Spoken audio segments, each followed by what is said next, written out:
Welcome to the children's program from Leaside United Church and Rosedale United Church in Toronto. My name is Rebecca and I'll be leading our program today. Today we are going to learn about giving, we're going to read a story about a man named Zacchaeus, and we're going to do a craft. Let's get started. For our craft activity today, you are going to need straws, construction paper, tape, scissors, and a hole punch if you have one.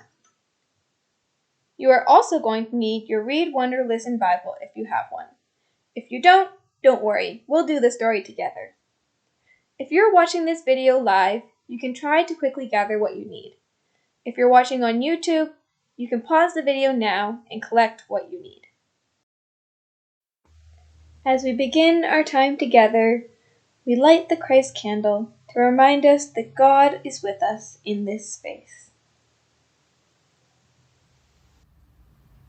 For our centering activity today, we're going to pretend that we're a tree, because in our story, a man named Zacchaeus climbs up a tree to see Jesus. So, for our tree, we're going to pretend our arms are the branches and the leaves, our body can be our trunk, and our feet can be the beginning of our roots. So to start, I invite us to move our bodies a little bit, get comfortable, to put our feet shoulder width apart and the feet flat on the ground. And if you're wearing shoes, I invite you to take them off if possible so you can really feel the ground underneath your feet. So now we're going to take a breath. And then as we exhale, we can start to imagine the roots coming from our feet, going down, down into the earth, creating a web of roots bigger and bigger, connecting our bodies to the ground below us. And as we take each breath in, we can imagine those roots growing wider and wider, connecting us to the ground and bringing the ground up to our feet. And once we feel firmly planted, we can take one more breath. And feel that sense of groundedness coming up our bodies and into our arms, that we can stretch out and just celebrate in the sun, in the sky around us, and all the wonderful things we can reach out to in our lives. And now, as we take our final breath, I invite us to bring our arms in and give ourselves a big hug. And as we exhale, we can release. Today's story continues following Jesus as he travels teaching people about God.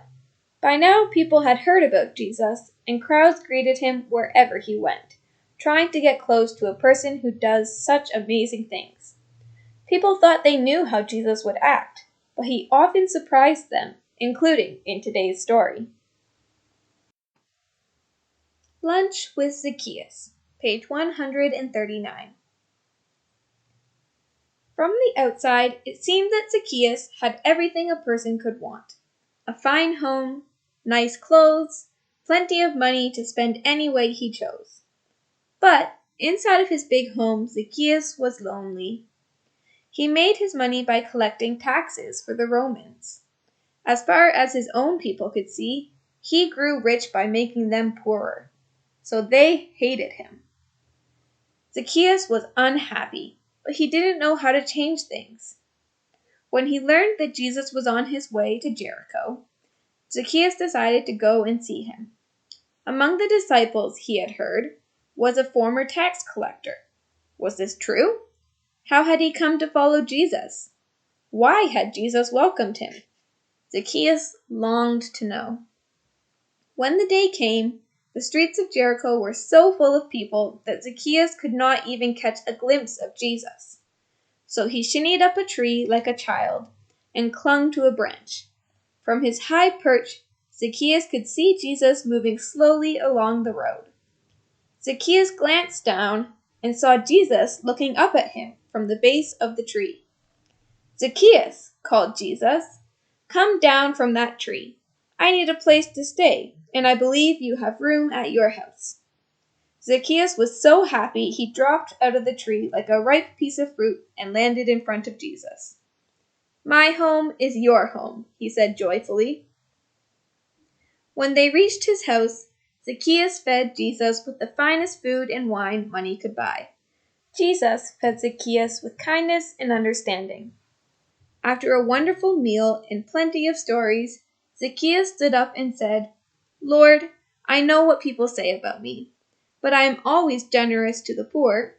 I give away half of what I own, and if I discover I have cheated someone, I always pay them back 4 times more."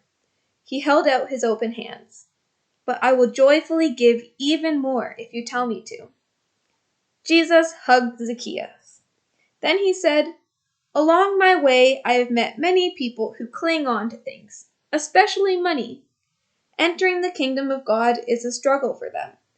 But your home and your heart are open, wide open. You gave freely. You welcomed me with joy today, and because of that, salvation has come in too. Zacchaeus, you are a child of Abraham. Never let anyone tell you that you do not belong." Then they all enjoyed more food and music and dancing, because when a lost family member is welcomed home again, you really need to celebrate. In today's story, Jesus and Zacchaeus speak about giving. Zacchaeus gives an open heart to Jesus and gives others the things he doesn't need in his life. Jesus gives Zacchaeus a chance, even though people said bad things about him. There are many ways to give, and this story shows some of them. Zacchaeus gives money and objects, just like how you can give a gift to someone or donate your clothing when you grow out of it. Jesus also shows us that you can give things that aren't objects, like giving someone kindness. What are some ways you can give to others? Maybe giving a sibling one of your toys? Giving someone you love a hug? There are so many ways to give. And the awesome thing about giving is that it helps others, and it also feels good inside to give. For our craft activity today, we are going to be making 3D flowers. The weather is starting to change, and spring is coming. And if you look very carefully, you might see some flowers starting to poke out from the ground, little bits of green that are just tiny now, but in a few weeks there might be some flowers for us to see, which will be so exciting, and we can just have joy in God's creation. To start, we're going to take our straws and just put them to the side, prepared for later. These are going to be the stems of our flowers, and we're going to put the leaves and the petals on top, and it will hold the whole thing together. So for now, we'll just place that over here and bring out our construction paper. So I'm going to use yellow for my petals. You can choose whatever color you think would be pretty. And I have a special trick for how to make petals. So if you fold your paper in half, and then there's 2 sides here. One is open, and one is the part that you just folded. We're going to use the folded side and use our scissors to cut out the shape of half of a heart. So we do a little bit of a bump on the top, and then a diagonal back to the part where we folded it. And this may just look like a teardrop or something like that, but the trick is when you open it up, it turns into a heart. And you can use these hearts as our petals. So I'm going to cut out a few more of these so we have enough to make a nice full flower.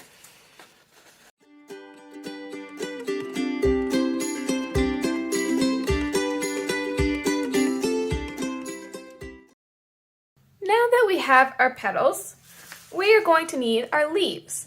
So we just need 1 or 2 leaves on the stem of our flower to make it look nice and alive. And so we are going to take our green paper, which is the color of most leaves, and do the same thing. So you see I've already done an example here, but you just fold it over, and on the folded side, we can cut out our half heart, which makes us our leaf. Now it's time to put the whole thing together. So we need some kind of a way to thread these onto the straw. And a good way to do that is with a hole punch. But not everyone has a hole punch. So I'm going to show you a trick for what to do if you don't have one in just a moment. If you do have a hole punch though, you can just go to not the lumpy bits at the top of the heart, but the pointed end, and put your hole punch in here and just give it a single little hole. And then you can thread it onto your straw. My hole punch is just a little bit too big, so it's a little wobbly on there. So I'm just going to take a piece of tape, just a small one, and make sure that this leaf is secure. There. And now I'll show you the special trick for if you don't have a hole punch for the petal. So if you don't have a hole punch, I suggest a parent helps you out, because this can be a little tricky. You just don't want the scissors to slip and hit your fingers or anything like that. So if you don't have a hole punch, you still want a hole in that same area. So a parent or adult in your house can help you poke a hole through using your scissors. And then, just like the other, we can poke our straw right through.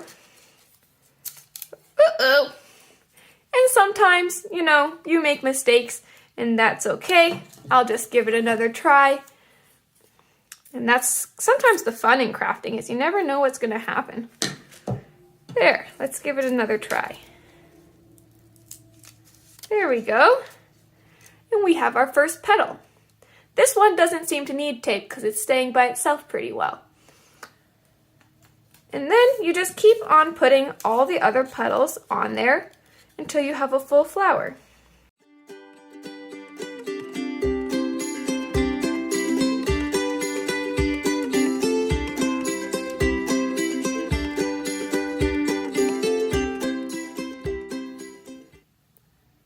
There, I like how this flower is looking. So I'm going to say that this one is finished. And now I can use my other straws and some more paper and keep making a few until you have a whole bouquet's worth of flowers. Once you've made several flowers, you can put them all together and have a whole bouquet.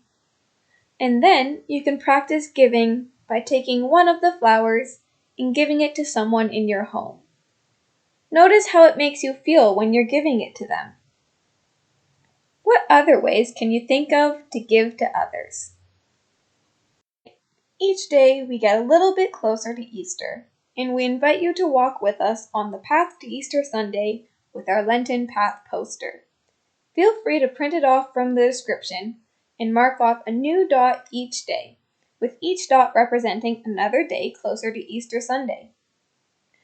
And each week, we invite you to do a special prayer each day as you cross off your dot. This week, we'll write out our prayer on the pink row. Today we pray for us to find ways to give. And I invite you to pray this each day this week. As we leave our space today, may we thank God for the many gifts He gives us in our lives. See you next week.